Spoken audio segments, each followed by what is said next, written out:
I'm Rachel Horgan. Join me each episode as I sit down with a guest co-host covering the latest business stories in the Seattle area.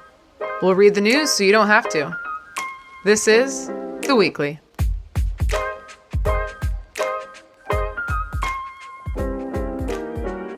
All right. Hey, everybody. I am back from New York. I just spent 5 days out there. It was quite fun, but I am very excited to be back here in Seattle and even more excited to be here at the Girl Scouts of Western Washington office. I'm joined by Andrea Anderson, the CEO of Girl Scouts of Western Washington. Hello. Hey, Rachel. I'm so excited to be here. I'm excited to have you. We just keep running into each other at events over the past few years, so it's been nice to, I know we were chatting beforehand, so it's nice to catch up with you and see what's new. Yeah. So a little bit about you. I'm just going to run through, you have such an impressive history, so I'm just going to kind of run through all the different things you've done, and it's not even all of them, but you were on the board for the Coalition to End Gender-Based Violence. Mm-hmm. You're the CEO of the IF Project, which is an organization that works with justice-impacted women. You are the Director of Foundation and Corporate Relations for the United Way of King County, the Executive Director for Equality Hawaii Foundation, the CEO of Planned Parenthood in Hawaii, right? Mm-hmm. And you founded your own nonprofit consultancy that helps other nonprofits, among many other things before that. Clearly an interest in nonprofits. So can you tell us a little bit about why you're so passionate about working in nonprofits? And it kind of seems like a little bit of a slant towards girls and women. Yeah, my entire life actually has barely been focused on, primarily what you said. Anybody who has been marginalized, impacted by the systems that we have, that is a lot of times fall through the cracks that we have. And so having been really lucky in my upbringing as a first-generation American, my family came over from Denmark on a boat. So I had a really great upbringing in Michigan, but my family was all about giving back to the community. And so that was a big piece of my career, and being able to see the fact that we have so many communities who just don't get seen and served and loved on, and there are huge needs. And so it's been pretty much the driving force of my career. Yeah, I can see that. And how long with Girl Scouts? You said about 2 years? Yeah, I had my 2-year anniversary was last month. I wasn't a Girl Scout, but I wasn't a sorority. No. You are a Girl Scout. No, I was not. I didn't join. Oh, I thought you said you were. No, I didn't. I went to, I don't know. I have a vague memory of being really young, and I went to one. And they're like, you can't talk unless you have the talking stick. And I was like, I'm out of here. Which, in retrospect, like I could have learned from that, so I would stop talking so much. But I was in a sorority, and I feel like that is a similar situation in that, that gets a lot of preconceived notions, a lot of assumptions about that. And me personally, because of my position, I feel like it prepared me the most for the business world. And I feel like there's some similarities with Girl Scouts. There's some assumptions about it, but really, and we'll get into it a little bit here with the episode, but it does prepare girls and women for the real world. It does. We have I don't know if anybody actually has an idea about this, but we literally have our own research institute that showcases the impact of what Girl Scouting does to a young woman, her psyche, her brain, how she shows up, how she's allowed and encouraged to show up. And we have Girl Scouts everywhere. Wow. We have over 2/3 of the women who are elected officials in our country are Girl Scouts. Over half of the women who identify as CEOs are Girl Scouts. Wow. Every one of the Secretary of States of our country has been a Girl Scout. So That's incredible. We are everywhere. And it is kind of this strange sisterhood / sorority / group thing. Yeah. It's great. That's awesome. All right. Well, throughout the episode, we're definitely going to hear a little bit more about your organization and your thoughts on things. So the top 5 stories this week: T-Mobile buys most of US Cellular. MultiCare and Overlake, 2 healthcare systems, they are now combining in affiliation. Melinda French Gates announces her partial plan for some of the money that she's going to be giving away. Our 4th story is that there's a new bereavement app that I would like to talk about. I think it's interesting. And the 5th story is that a controversial Seattle CEO is returning. Lots of opinions. You ready to get into it? I'm ready. Let's do this. All right. So the first one is about T-Mobile. So they buy substantially most of the US Cellular for a casual $4.4 billion.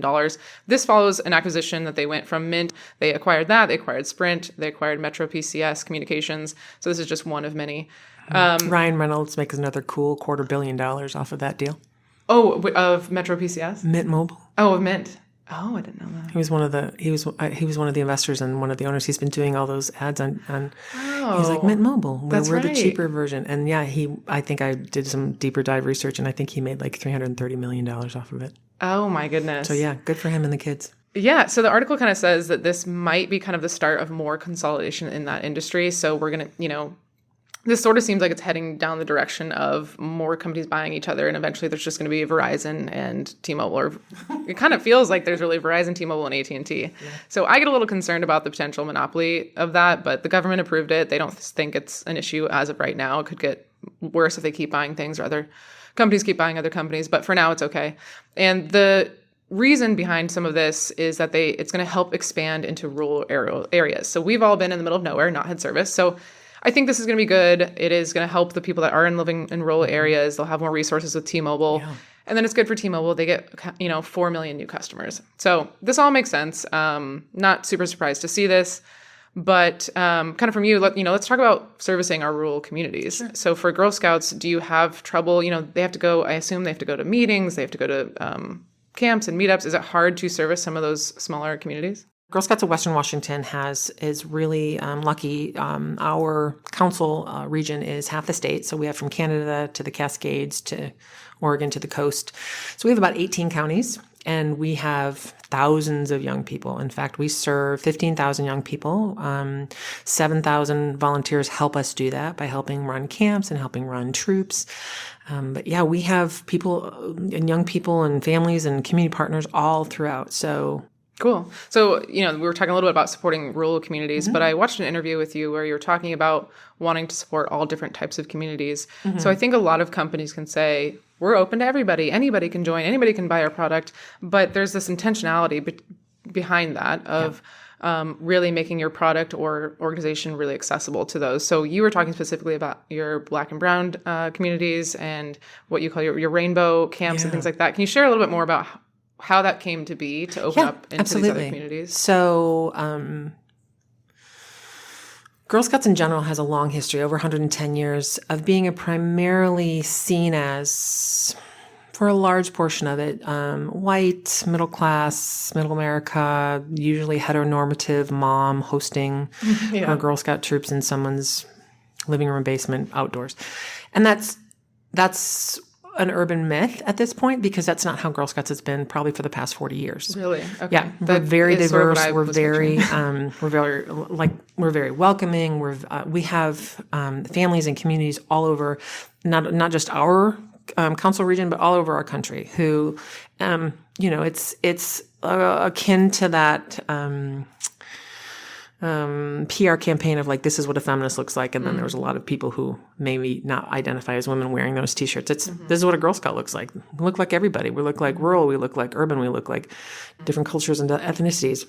One of our bigger pushes this past 2 years since I stepped in was making sure that we were intentionally welcoming, not just, hey, yeah, we're for everybody, come on in. But if it has never been part of your community's understanding of Girl Scouts as this amazing thing, then of course you're not going to consider it for your young people. So for us, it's really been trying to ensure every community understands the value of participating in a Girl Scout troop, which really is an ancient model. It's an ancient, I'm going to say First Nation model of having young people get together and being mentored by a non-parental human who is kind of allowing them to find their voices and learn and grow in a different way. It's a great model and we love it and it works. It works both in the city, it works out in camps. And for us, it's trying to ensure the fact that the model is not the barrier. And so having different versions of the model of it can be whatever those groups of people who get together and have an adult steward them look like.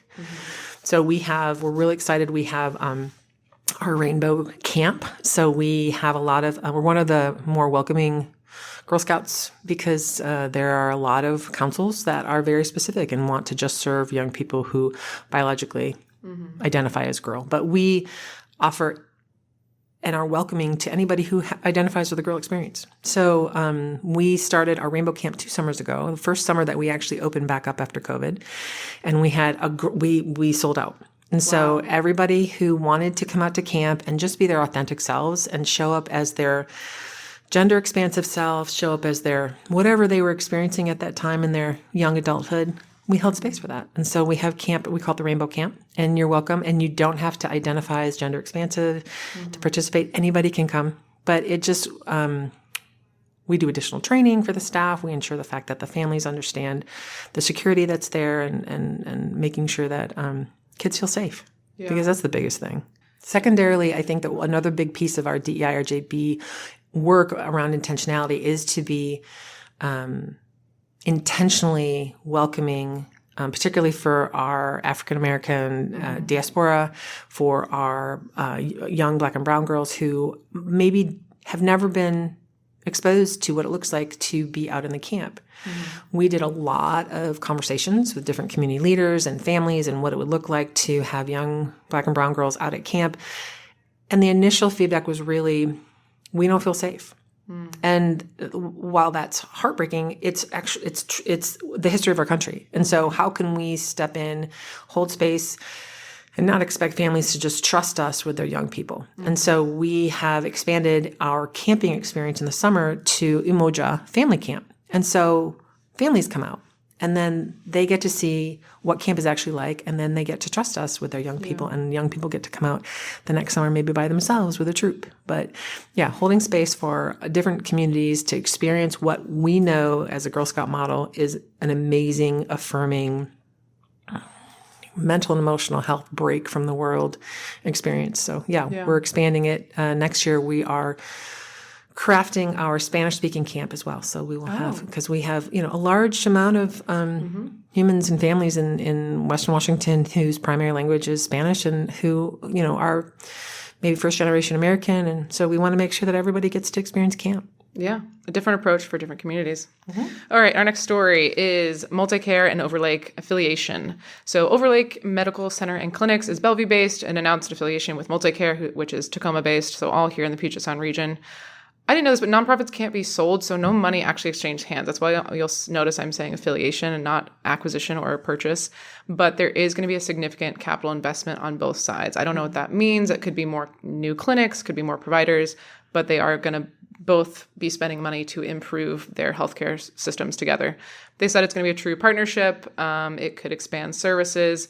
This is, not the first merger of healthcare systems recently. In the past few years, we had Virginia Mason combined with CHI Franciscan. And oftentimes with these healthcare consolidations, it's to help keep some of these hospitals, again, especially in rural areas, to keep them financially stable. And so when they combine, they're able to kind of keep things going there. So that's essentially the article, that they're going to be combining, working together. I wonder sometimes in these situations how, somebody's got to be in charge, right? So, who, are you voting on everything, and who ultimately decides? Those are my questions. But as, like I mentioned, you have a nonprofit consultancy. Do you have any thoughts on kind of this affiliation or kind of affiliations in general when two nonprofits get together or anything like that? Absolutely. I have lots of history. So I was part of a merger when I was the CEO of Planned Parenthood of Hawaii.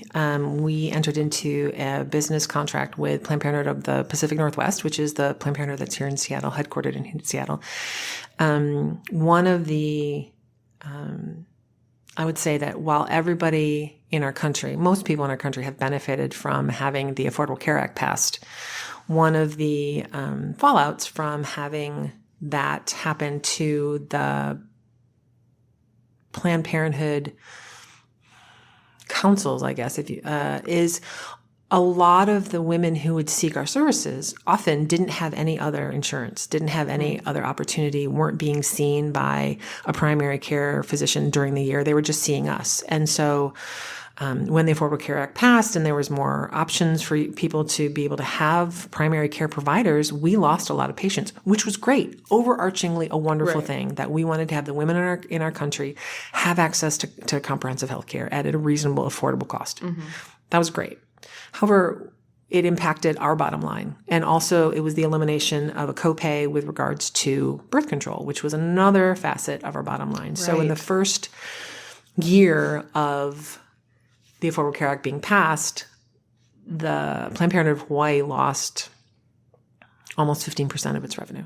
Oh, interesting. And so we were looking kind of down the road, and how are we going to stay solvent, and how are we going to continue to serve the people of Hawaii, and realized that we need to make a tough decision. And so we ended up merging with Planned Parenthood of Pacific Northwest, which is now, it's got Planned Parenthood of the Great Northwest, Alaska, Hawaiian Islands, and like Idaho or something. Like because of the economy of scale, they've actually merged with several other Planned Parenthoods who just couldn't continue at the scope and scale that they were. And so a lot of back office sharing. And so it was made affordable. And I'm super excited with the merger that the only person who lost their job was me. and none of our patients knew the difference. Like there was no closure, there was no lack of service. And so I'm really proud of that. And I'm glad that they were able to do that. And I also helped the Hawaii Foundation that I worked at. I also helped them merge with another really, really tiny nonprofit. So I have some familiarity that it can be helpful. Like economies of scale is a thing. And if you are tiny and you have somebody over here who's doing similar work and you share a mission and a vision and maybe even a community and you want to split an HR person or you want to get creative with back office, you have to. I mean, nonprofits are wonderful things, but a nonprofit is just a tax status.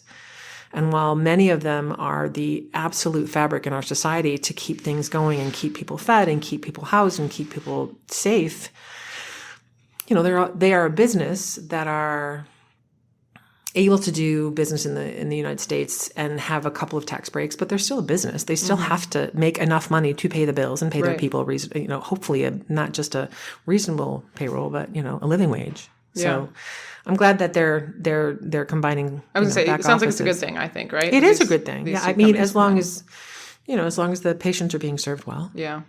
So one more question on this before we move on, but Girl Scouts is also a nonprofit. So I think some people might want to know, in the article it was saying Overlake was struggling financially, and that's part of why they combined.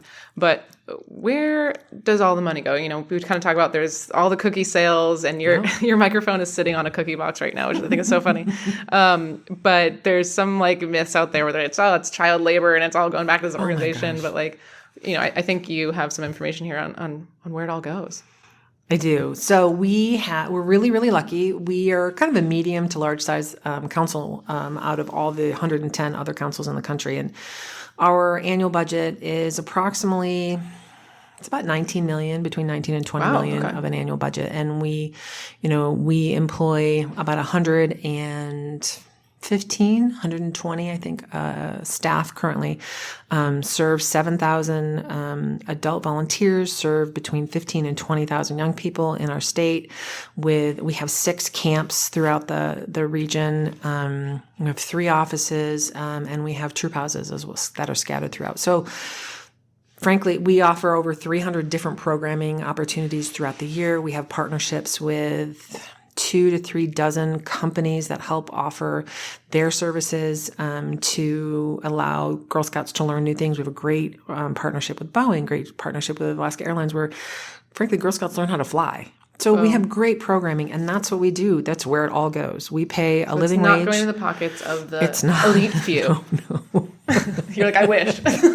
No, we are a nonprofit. And, anybody can go online and look at any nonprofit's budget N990, which is, true. You can go to guidestar.org and just, look up where our money goes, where we get it from, who donates, what grants we're using, how we're, and list the programs that we provide to the young people. I love that. Speaking of money and funding, our next story is Melinda French Gates. If you remember from a couple episodes ago, we talked about how she left the Gates Foundation and she has her own little pocket of $12.5 billion to just go around and give to whoever she'd like. So the article that came out is that she announced a plan for her $1 billion. And I don't know what she's going to do with the rest yet, but for the $1 billion, it's going to be in grants over the next 2 years to both programs and people, which is, I think, a little bit of a different approach. And it sounds like she's kind of experimenting with this. And everybody's going to be working on women and family issues, specifically reproductive health, but a lot of it's focused on women and families. Just a reminder, 1 billion is 1,000 million. So she's giving 200 million. I know there's a lot of numbers, 200 million to grants in different organizations, but also she's going to give $20 million to 12 lucky people that she admires. I'm not on the list. Is out. The partial list is out. The list is out. What do you remember? Some of that? I can't. Ava DuVernay, the New Zealand Prime Minister, Jacinda, was on there. A couple of really top athletes. God, I can't remember who else was there. But it's all women. Well, I don't know if it's all women, but it's all people working towards equity and women's issues on a global scale. Thank God she's interested in women's rights and women's health. do you have any thoughts on kind of any of that? She's been interested in women's rights and women's health for her entire career, and I think it's great that she's now stepped away and feels like she may have a little bit more agency and can actually take a stand on a few things, because she was supportive of Planned Parenthood for many a year and was not as out about that. I don't know if that has to do with where she was at in her journey, or where she was at with the Gates Foundation. But now I feel like she's sort of like, watch, hold my drink here, watch me. I think especially with the election coming through, I know some of it was about some of that. Well, I mean, I think it's fantastic. And an entire other podcast about billionaires and their influence on the planet. But I'm grateful that she is leveraging the money, that she and Mackenzie Scott are both, giving back. I mean, it's ludicrous that any one human being would be able to spend $1 billion in their lifetime. So I'm glad that they're giving it back to the communities and the issues that are important to them. Obviously, I've worked in all issues around reproductive justice, women's rights for my entire career. And so this is great news for us. Yeah. And trying to figure out how we can, as a collective, really figure out where that money is going to be best used. Like, how can we, what are some of the issues that are so big? Like, we live in a society, and we live in a country where the Equal Rights Amendment still isn't passed. We live in a society where we still haven't had a female president. We live in a society where less than 15% of the women who run less than 15% of the CEOs are women. Like, we live in a country where women's aren't equal. Yeah. And so I love the fact that she's also brilliant. Talk about brilliant billionaire level delegation. She's giving money to other brilliant women to also acknowledge the fact that she doesn't have all the answers, nor does she even know all the issues. And so giving it out to other people that she respects, who also are possibly, brilliant in their own specific area, so that they can spread the wealth, is amazing. Yeah. I love the concept, and I would love to have her support. I was going to say, are you trying to get some of this money? We are. We have an internal brain trust already formed of like how we can, who we know. It's because it's always who you know. It's never. Yeah. I mean, yes, of course, you get to have really great, we were just talking beforehand about like having a great grant proposal, but even then it's always like who you know. And so who do we know? It's, 6 degrees of separation in Seattle these days of like who can get in front of and who knows whom and who's got, who's going to be at some fundraiser where you can rub elbows with some, because it's trying to convince people that what we offer and how we provide it and what initiative is important to us is also important to them. And if we grow, our mission is really, really simple. And it's that we grow girls of courage, confidence, and character to make the world a better place. Period. Love that. Well, from this podcast to her ears, Melinda, call me. 206. Give us some help. Okay, moving along. Our fourth story is about a bereavement startup. This was so cool. I know, right? I liked it. So there's a lot of articles I don't cover, which is about a lot of startups that are raising money. So XYZ startup raised 4 million, 5 million, whatever. I don't cover those because they aren't actually quite happening yet, and we don't know how that's going to go. But this one I liked because it is already going. It's going well. It's already gotten funding. It's looking for more. But it's called Help Text, and it's founded by Emma Payne. So it's a one-way text support, so not a conversation, and you're not talking to a bot, but you get twice weekly. If somebody in your life passed away, what was the original example of how this app got started? And if somebody passes away, then you get this text twice a week that's just encouraging words, something that's nice to hear. It's pre-written by humans, and it's pulled from thousands of those messages with the input from experts. So it's not... that was my original concern when I was reading this article was, oh my gosh, are we using AI to be our emotional support? And are we going to be chatting with AI about like our grief? And that feels like that could take a weird turn. So thankfully, no, that's not what's happening. With this one. With this one, I know. I'm sure there's others out there. I know. Sorry. No, that's fine. You're fine. The way she started it is that she went to a memorial service. And when she was there, a lot of people were saying, sorry, I didn't reach out. I just didn't know what to say. And that kind of made her start to think about this. And 3 years later, she launches this. I like it that it's not a back and forth because I think I want to encourage people to use their own in-person network. So I don't know. What do you think? Wow, there's so many, like we could do an entire podcast about mental health and support and how we as humans, particularly in the United States, have no idea how to deal with grieving or death and dying. That's call me and we'll have that podcast. But I really love the concept of it being, there's no pressure. It shows up. You can read it. It's a passive thing. You can delete it if you don't want to, but that every single person on this planet needs support. on one way or another. Needs an atta girl, needs a I'm here for you text, needs a I know you're going through something, you don't have to respond, but give me a call if you feel like it, kind of a support. And I love the fact that she created this. One of the pieces that we're seeing, the data is like sort of like an eye roll, duh, but all the data coming out, particularly of the pandemic, is how we are so, like, the biggest issue facing us as humans right now is disconnection and depression and isolation, and it's impacting our young girls even more. Feelings of self-esteem and bullying is like skyrocketed. And it's not just the pandemic, it's also when cell phones became handheld and devices that youth got their hands on. It's just like, it's intense. The mental health thing is a huge issue. And for me as a CEO, as a mom dog, as a dog mom, as an auntie, as a friend, like I also, I work 60-hour weeks. And so one of the things that I have established for my team, and everybody knows it because my calendar's open, everybody knows that I have 2 meetings during my week that are non-negotiable. I don't care who it is. Well, I will move a meeting for Melinda Gates, but other than that, it's a non-negotiable that, I have a weekly meeting with my 9-year-old niece in Michigan. So we do like end of the weeks check in, and she still wants to talk to me, which is a privilege. And then on Thursdays at 3, I have therapy. And everyone laughs when I say that, but I'm like, no, you don't want me without this is for your benefit. So this is for your benefit. And I know that it's hard for a lot of people to be out about that. And so I know that I have privilege. And so here, I'm out about it. Mm-hmm. Before we move on to our last story, this is her 6th startup. She clearly has an entrepreneurial spirit.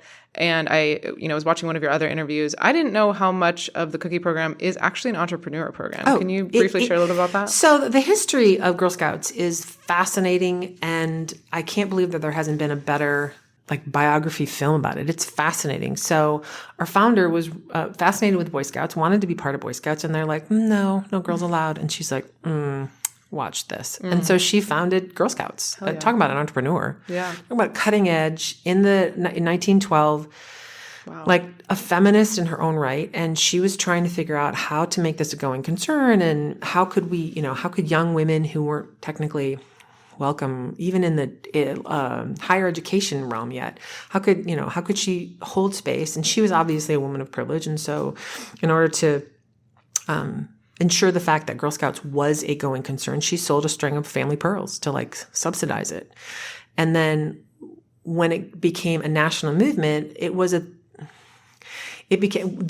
bake sale involved. And so a lot of the young women who that was what was societally approved in the 30s, 40s, and 50s, have a bake sale. Right. And so that was kind of how it got started, but it expanded. And now today, it is the largest girl-driven entrepreneur program in the country. We serve millions of young girls, and the entire concept is that they run their own company. So they have to, from the very beginning, they have to think about the fact that we're giving them a product. It's cookies. Everyone loves cookies. Mm-hmm. They don't have to work too hard to sell as far as people wanting to eat entire the brand awareness is there. Sleeves of Thin Mints. But they have to come up with their own marketing sales plan. Campaign, their own marketing gimmick. They record their own videos and come up with their own web pages. Wow. Yeah, and so they have to come up with a sales pitch, and they also have to decide where they're going to sell the cookies. How many they set goals, and the highest sellers get lots of prizes because that's how you incentivize it. And then every year, and we share the proceeds with them, and so they get to keep part of the proceeds, and then they get to decide what they're going to do with the money. Wow. So they get to put it back in their troop. They get to decide if we're going to pool our money, and one troop in Burien gives it to the Children's Hospital. Another troop up by Woodinville goes traveling every 2 years because they save up for 2 years to go someplace like Europe. So every Girl Scout gets to run her own company and decide what they're going to do with the money. And if that's not entrepreneurial, I don't know what is. Very cool. Thank you for sharing that. That is new information for me. And I now really want some Thin Mints. Okay. So our last story. I got you. Dan Price, a Seattle CEO, returns to his company. Had you heard about him before I sent you this? I had heard whispers. I hadn't heard a lot. And I went a deep dive through this. I'm like, oh gosh. There's so much here. So I'm going to try, but feel free to help me out with this one. Pretty salacious. Okay. So Dan Price starts this company at 19 years old. It's a credit card processing company, so you can think about things like Stripe, Square, Toast. Those are the larger ones. But he starts it because he wanted to have less fees for small businesses. If you remember the episode with Marcel Van Camp, she was talking about how much fees and how that affected her restaurant. So it's a great idea. So he runs it at 19 years old. I think this is in 2004. He runs it for close to 20 years. And around 2015, he announces that he's raising everyone's wage to $70,000 a year. I remember that story, yeah. And that becomes like national news. He's on the Kelly Clarkson show. He's on all these big news articles and things like that.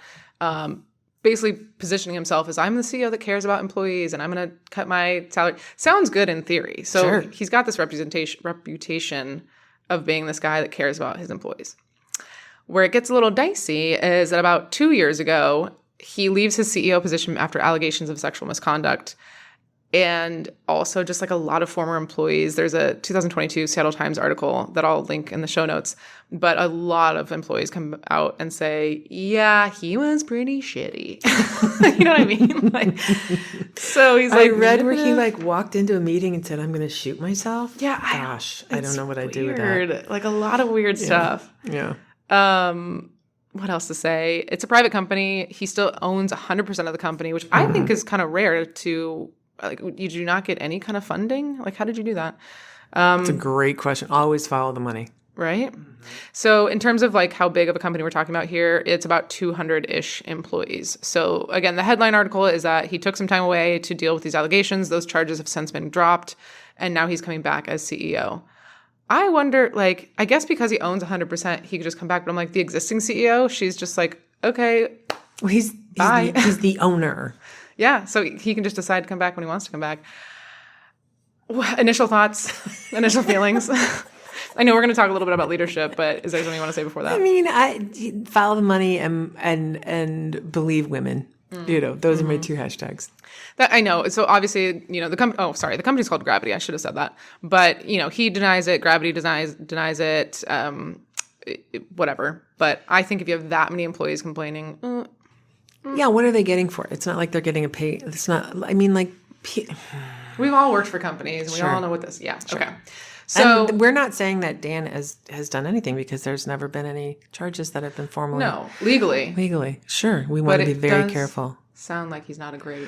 According to that article, there are human beings who are not happy. So let's talk about leadership. So, gosh, so many things we could talk about here, but I'll keep it brief. The one thing I wanted to talk about specifically is, this idea how we just like promote people. Let's say they're a good graphic designer, and all of a sudden now they're a senior graphic designer, and now all of a sudden they are the director of graphic, and then all of a sudden now they're the president of the company. Right. Sometimes that works. Oftentimes it does not, because you're promoting them based on their one skill set, and we're just assuming they know how to be a manager, and we're not treating that as a separate skill. Have you seen that happen? Oh, so many times. And I think what we have to look at, and not to get too meta, is that a promotion is baked into the American dream. And so it's not just the fact that we promote them because they're good. We promote them because that's an expectation. Once you reach a certain level, or you are, you know, reach a certain, I don't know, title kind of, or like, I need to make more money. It's the American capitalistic, consumeristic thing. And so people get promoted often because, they're great, they must be good at everything. And no, that's not true at all. And I think we do a huge disservice to people who, there are people who are really great at managing, but that doesn't mean they're good at managing humans. That's an entire other skill set. You can be good at whatever it is that you're good at, that you went to school for, that you love, that's your passion, whether it's a graphic designer, whether it's making widgets, whether it's, I don't know, working on cars. And to put them over other humans without setting them up for success puts the entire company at risk. Because that's the highest risk of a company, are humans managing other humans, period. That's where the most, obviously, Dan, we just talked about the fact that because he has a good idea and started a company, he should never have managed humans. Yeah, great idea. Yeah. Hire somebody else to be your CEO and leave it, right? Right. I experienced that. My first kind of real big girl job out of college, I was a front desk supervisor at a hotel. I'd never worked at a hotel before. And the GM, when I interviewed with her, she said, I can teach you how to check somebody in at the front desk. I can't teach leadership. Right. And you have leadership skills. So I think that is, I just wish we had that conversation more of like, even though you haven't worked at this company, you don't have XYZ experience, you have leadership experience, and that's what we need in this company. Yeah. Absolutely. It's hard. And one of the things that we do that we don't ever talk about often with Girl Scouts is that we are not only holding space for these young people, but we're holding space for the not so young people who are leading these young people. And we have really well-intentioned people who step in and want to lead a troop. And 6 months later, we're like, maybe you shouldn't be over children. And so, and we have a whole process where we're like, gosh, we appreciate you and want you to still support the movement, but this isn't a good fit. And having that conversation with employees is also essential. Like if you're not training, we're in the process of developing we're calling it a leadership academy internally, but developing an entire growth opportunity for our managers once they get to a certain level where they're actually overseeing teams. Expecting them to know how to run a team just because they got promoted is ridiculous. Right. And so we have to set them up. We have to set the organization up for success. And we have to make sure they understand how to have tough conversations, how to coach, how to document, how to write somebody up, how to praise. People need that. Yeah. So one more thing on leadership. You were part of Leadership Tomorrow. I was. It's a really popular program here in Seattle. What would you say is kind of the main takeaway you took from that experience? It's actually I learned that it was a national model. Yeah. Oh, okay. There's Leadership Seattle chapter. Atlanta, Leadership Detroit. Yeah. So I think that the Leadership Tomorrow was one of the best things I could have ever participated in. I've only been in Seattle for 7 years. Okay. And so I think that it was a huge gift for me to be able to qualify. It's a huge process. You go through, it's like 4 interviews.